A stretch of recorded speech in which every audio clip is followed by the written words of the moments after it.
What's up, guys? It's MB Boxing. I just finished up watching Rey Vargas versus O'Shaquie Foster, and this was a 12-rounder for the vacant WBC super-featherweight world championship.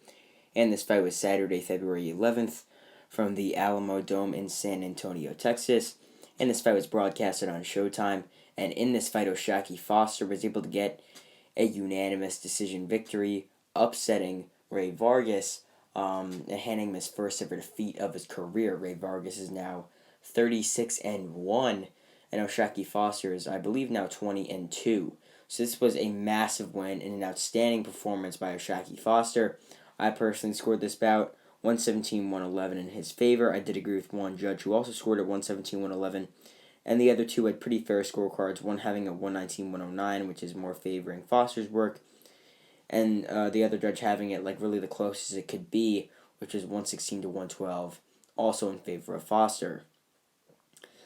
So let me just start it out straight and just how I saw this fight. The first 6 rounds were, in my opinion, pretty clear for O'Shaquie Foster. I mean, the third round was the only round that sort of deviated from the rest of them in the first 6. But, yeah, in that third round, I mean, Rey Vargas was a bit more competitive with Foster.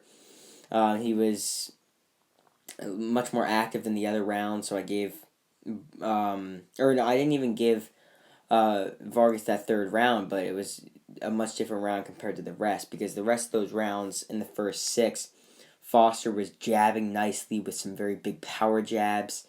Earlier on in the fight, he was landing nice counter right hands, like in the first 4 rounds, and he was just keeping Vargas at bay. Those first early rounds, he was boxing beautifully, countering Vargas, and working very nicely on the outside. But then, when the middle rounds came on, like around 5 and 6, he started to pick it up a bit, started to come forward a bit more, started to be more, I guess you could say, he started to really just dictate the pace. I mean, that's what really happened in those middle rounds. Like earlier on, yes, he did the better work, but you could have saw in that fight, you could have saw maybe Vargas could have picked it up later on. But no, in those middle rounds, Foster just kept up with his game plan and just started working harder. And yeah, in rounds 5 and 6, he did really nicely, backing up Vargas. So yeah, but then in round number 7, that was a round I did give to Rey Vargas. That was one of the rounds I did give to him. He did much better in the other rounds when it came to his pressure. Earlier on, he lost that round, but then later on, he was able to pressure Foster nicely. Same in round 8 and 9. Those were the 3 rounds that I did give to Vargas, 7, 8, and 9. And really just all 3 of those rounds, it was the same tale. Foster seemed to be more inactive compared to the other rounds, and Vargas capitalized on that and came forward and was much more aggressive. But then around 10, it was a very good round for O'Shaquie Foster. He landed 2 beautiful power jabs on Vargas. They really changed the tempo of the round, and he just was able to back up and keep Vargas off from the whole round. Then in round number 11, when it was sort of the time when Vargas had to step it up and go for a knockout, and Foster could have really just cruised to a decision at that point, but no. I mean, he continued coming forward, walking down Vargas, and he looked like the man who needed a knockout. He just didn't step off the gas pedal, and he continued just walking down Vargas, who was the 36-0 favorite in this fight. But as for Foster in the 12th round, he put even more work on Vargas in that 12th round than the 11th. I mean, he was landing big right hands on Vargas, backed him up a bit. Looked like he sort of had Vargas a bit hurt earlier on in the 12th round. I mean, he was really just not letting Vargas breathe in that 12th round, just walking him down, throwing nice right hands. He won that round clearly, and it was one of the best rounds for Foster of this fight. So yeah, I mean, O'Shaquie Foster, he did much better than I thought. I thought that Vargas was going to get a close, 7-5 decision, but that's not what happened. I mean, this was an outstanding performance from O'Shaquie Foster. So this goes into the question, what is next for him? I mean, he just sort of came onto the radar as a top tier contender after he did beat. I can't really say his first name. He's the fighter that he beat from Tajikistan. I want to say. I think I might be having the wrong country, but His name, I think, was like Yakubov or something like that. He fought him on Pro Bellum, won in a WBC eliminator, and that's really when I really got to see O'Shaquie Foster and his work. I know he fought on Showbox some years ago, lost there twice, but then he was bouncing back and forth on some decent cards, getting some decent wins here and there. I'm pretty sure he did have another solid win before that fight against Yakubov, but yeah, this was his breakthrough performance 100% and picking up a world title. This was a massive win for him, so this goes into question what is next for him, obviously. Now he is a world champion. Really, there's a lot of things he could do at 130 pounds.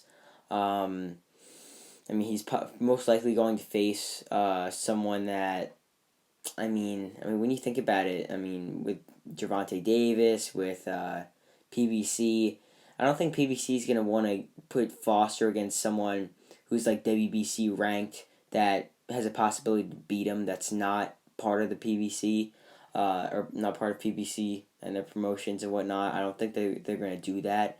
If they put him up against someone risky that could beat him, who knows? It could be Gervonta Davis. Like, let's say Davis in the long run beats Ryan Garcia if that fight does happen, or if it doesn't happen, who knows? We could see Foster and Davis scheduled, or we could see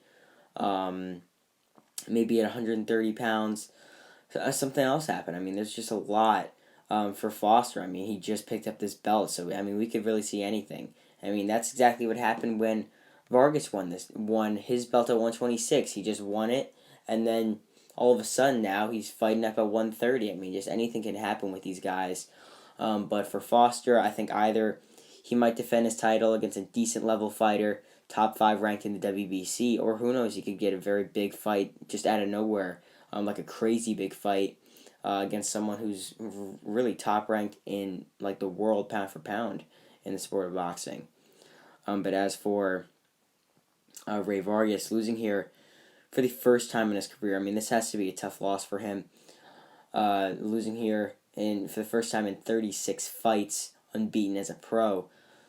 It's definitely a hard pill to swallow, but the thing is, he's still a very good fighter. I think that he's just going to rebound, take on someone decent level, top 15, top 10, because he's still definitely a top 5 man at 130 or 126 pounds. I really don't know the verdict on it if he's staying at 126. I'm pretty sure, or actually, my bad, because they just announced the other day that the 126 pound title, I'm pretty sure they said, is now vacant, and Vargas will just continue on at 130. That's what I'm pretty sure they said, unless it was about something different. But for Vargas, if he's going to continue at 130, I would like to see him just continue on, just building himself back up, come back on Showtime, maybe against someone just outside the top 10, just in there, around there, get a solid win, and then possibly get back into title contention.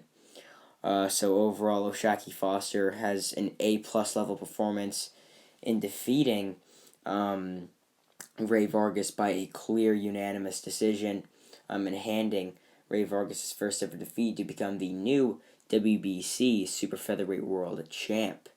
And again, that's really it. I'm MB Boxing. Thanks for watching, and I'll see you guys later.